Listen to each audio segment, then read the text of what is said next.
So I forgot to talk about this yesterday. And this is, again, an interesting thing in the entire negotiation tactics between the WNBA and the WNBPA. And if you guys don't know, the WNBPA put in an offer of looking for 30% of gross revenue and salary cap at 10.5. And the I'm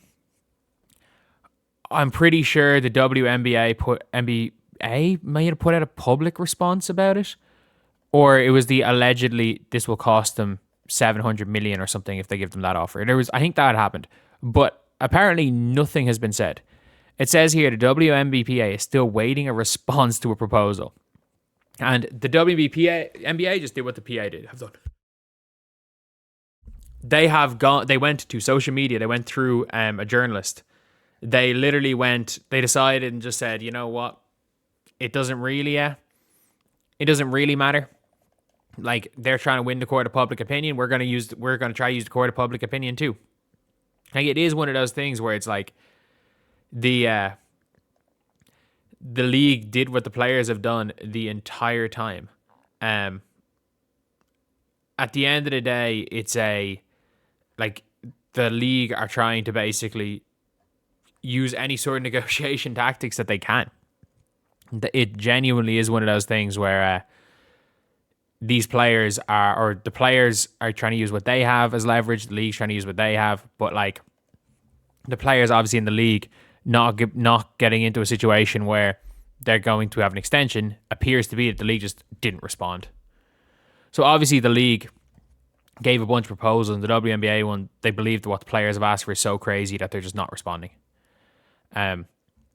WNBA finally came to terms with the fact they're dealing with a bunch of business. I don't really care. Like, at the end of the day, whatever you want to say about these players, if they are able to get they have already bumped them up the max salary in as far as WNBA offers from 800k, which was what it was in November, at the start of November, to I think they've got it up to from 800k to 1.3 million. So they've already got it up a 500,000. Who's to say they can't bring it up another 200 or 300k? Like, their tactics are clearly working. They're getting more. But it's just, the question is like, are they flying too close to the sun? That's the real question. That's the only thing with the players, is that the only questions I have is, one, are they letting the personal biases against Cathy Engelbert in Fee's case negatively harm the negotiating position? And two, is there a time where they realize that they might be flying too close to the sun and cave to what the WNBA are offering? Because at the end of the day, this is a game of chicken. Because this isn't like the NBA lockout of the last time there was one. Isn't like that. This is genuinely one of those ones where this is a game of chicken. It doesn't benefit anyone for nothing to happen. Both sides need something to happen, and both sides at the same time don't. One side wants to make as much money, the other side wants to. Both sides want to make as much money as possible. It is at the stage now where this is the WNBA's the hand they're playing in this game of chicken. This is the hand they're playing, and that they're not responding and seeing if the WNBPA, instead of coming back with a counteroffer, seeing if the WNBPA come back with a counteroffer themselves, which they're probably going to counteroffer and go slightly under it to eventually get to the point they want. I still think it is going to be somewhere around a 22-23%. I think that's an amount of money where it's like, again, the league saying it's going to lose 700 million at 30%. If it goes to 22-23%, and if they try to say, oh, the league's going to lose 100 million over the next 7 years, I'm like, well, that's like 12 million a year. That's like 800k per team on average, whose values are shooting up. So it's like, yeah, I think people are going to eat those minuscule losses if it ends up at 22-23. That's my prediction of it all. And I think this is just the league. Hopefully the owners get them paid accordingly, suits some way or another. Can't wait for next extension, 2 whole weeks. folks back to the players. But it is one of those things where it's like 2 weeks. They haven't spoke to the players in 2 weeks. So now you've obviously got the players talking. The players are now coming out saying they think something's going to get done. I think this is, again, I don't know what's going on. This is my prediction for what's going on.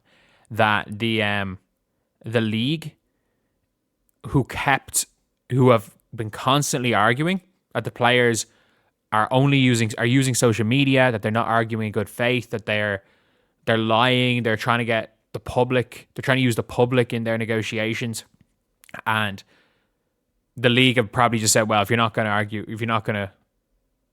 argue, or if you're not going to negotiate in good faith, which they probably don't, which the league doesn't believe they have, then we're just not going to respond to you. We're going to reply in the public as well. We're going to get a journalist to respond as well. And which is why Stewie and even Kelsey Plum keeps like, we're going to negotiate in good faith. It's the one thing that we've heard more in the last week from the players than any other time was negotiate in good faith from Kelsey Plum and Breanna Stewart. So clearly, and that has all been since the Nafisa Collier thing. And I do think there has to be damage control, because that is the word. Like, I like Fee. I like the fact she set up Unrivaled. I think it's going to be a failing league. I think it's going to fail, but I like the idea of it. It's gotten players paid for a couple of years. I do think that the idea of Unrivaled was to get players paid for a couple of years, and if it works out, great.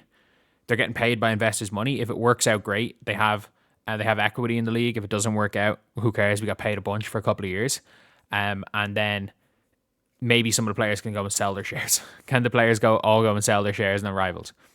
At the end of the day, look, it's one of those things where the league is using every bit of leverage they have, just like the players are using their leverage. And by not responding, the league are probably trying to say, well, you need this league more than we do, which I do think matters. I do think is true. I do think who has the most... I think this is the first time the players have any leverage in CBA. I still think the owners have more leverage. I think the WNBA is... Like, these players will never make the money they're being offered right now if the league stops.